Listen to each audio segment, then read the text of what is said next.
En même temps, je trouve que la stratégie, là, je dirais la politique de Didier, de Deschamps, par rapport à ces années 2012-2018, où on lui reprochait finalement d'être beaucoup trop défensif, je trouve que le retour de Karim Benzema,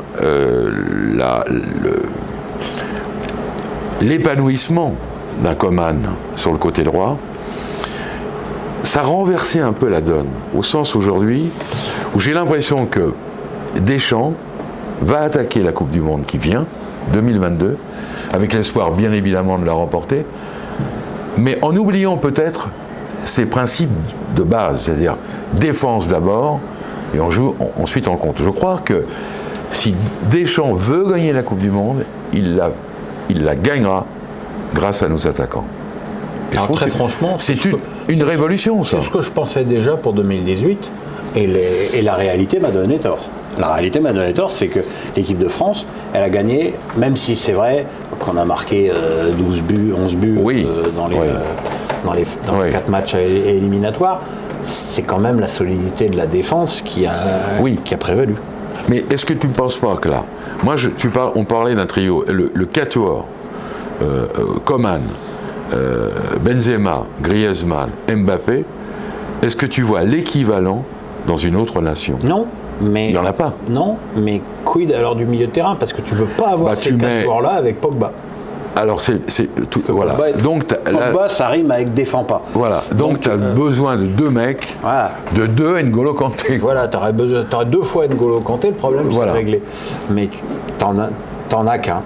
Tu peux avoir éventuellement. Mais comment te priver de Pogba? Si Pogba est au top, tu vois, compliqué. Donc compliqué. Mais tu as raison que peut-être le souci majeur des Bleus pour l'année qui est entamée et pour la Coupe du Monde à venir, c'est comment on se protège derrière. La question, effectivement, concerne Varane, vrai point. Kimpembe. À droite, Pavard, tu en as parlé. À gauche, Théo Hernandez me paraît indice. Les deux Hernandez. Oui, mais c'est pas mal d'avoir Lucas comme stopper et Théo comme piston latéral gauche. C'est intéressant. Ça, les deux Hernandez sont très intéressants, tu vois. Moi, en tout cas, tu vois, on en reparlera. Hein. C'est dans 10 mois, 11 mois. Dans 10 mois, en tout cas. Moi, je pense que cette équipe de France, en tout cas, sur le papier, elle me séduit. Et j'espère, et je crois, j'ai envie presque de parier à une nouvelle victoire en Coupe du Monde. Allez, je me jette. Oh, t'es fifou. Non, mais j'ai envie d'y croire. Ah oui, moi aussi, oui. J'ai envie d'y croire parce qu'elle me séduit devant. Oui. C'est vrai que cette Ligue des Nations, qui est quand même globalement une compétition montée de toutes pièces, inventée et en bois, on a quand même eu une phase finale de haute qualité face à des grosses équipes très motivées. Avec deux grosses équipes très motivées.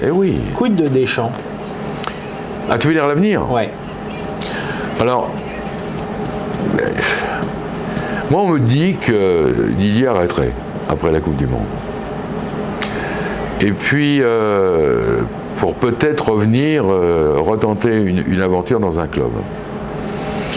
Pour l'avoir vu, Didier Deschamps, en fin de cycle avec l'OM, donc la saison 2011-2012, je peux te dire qu'il a fini cette saison-là en miettes. En miettes. Oui, il y avait un conflit avec José Anigo. Il y avait un conflit avec Anigo, il y avait un conflit avec... Très violent. Ça, je peux te le dire, très violent. Non, parce que moi, j'en parlais avec Didier à l'époque. Oui, mais il y avait un conflit également avec le Vélodrome. Donc les virages demandaient la démission de Didier, au bout de 3 saisons, alors qu'il n'avait rien gagné depuis des années. Didier, tu reprends le palmarès de Deschamps à l'OM sur 3 saisons, c'est 3 coupes de la Ligue, c'est un titre de champion, c'est juste l'entraîneur qui a le plus réussi depuis Goethals, les années tapis. Donc je l'ai vu finir, mais vraiment lessivé. Et je me dis, est-ce qu'aujourd'hui, 50 ans passés, est-ce qu'il aura envie de reprendre un club?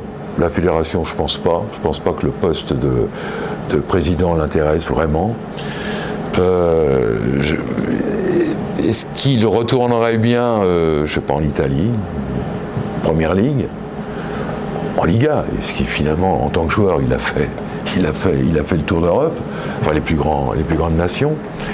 Je sais pas, moi ce qui paraît évident, c'est qu'il y en a un qui n'attend que ça, semble-t-il, c'est Zizou, c'est Zidane.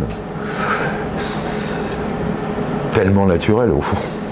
Deschamps s'en va, Zidane arrive, et tout le monde est content, nous les premiers. Ça paraît évident maintenant, je pense que... Toi, ton sentiment, il continue ou pas? Moi, je pense que le PSG fera le max pour prendre Zidane. Mais alors, si tu veux... Mais alors qu'il le fasse vite. Moi, je te dirais même qu'il le fasse... Là, dans les semaines qui viennent. Je pense qu'ils auraient pu le faire maintenant, ils l'auraient fait maintenant. Et tu vois que c'est pas jouable. Pas encore. Trop tôt. Trop tard. Je crois pas du tout au fait Zidane n'ira jamais à Marseille, il est Marseillais. Non, ça non.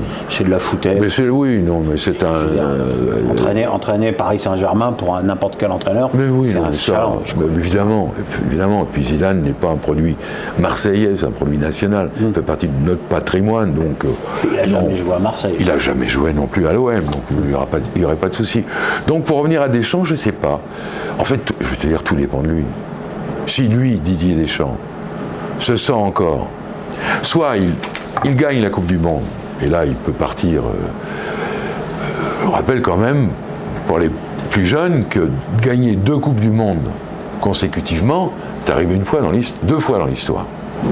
Brésil. C'est Brésil, 58, 62, et l'Italie, avant-guerre, 34 et 38.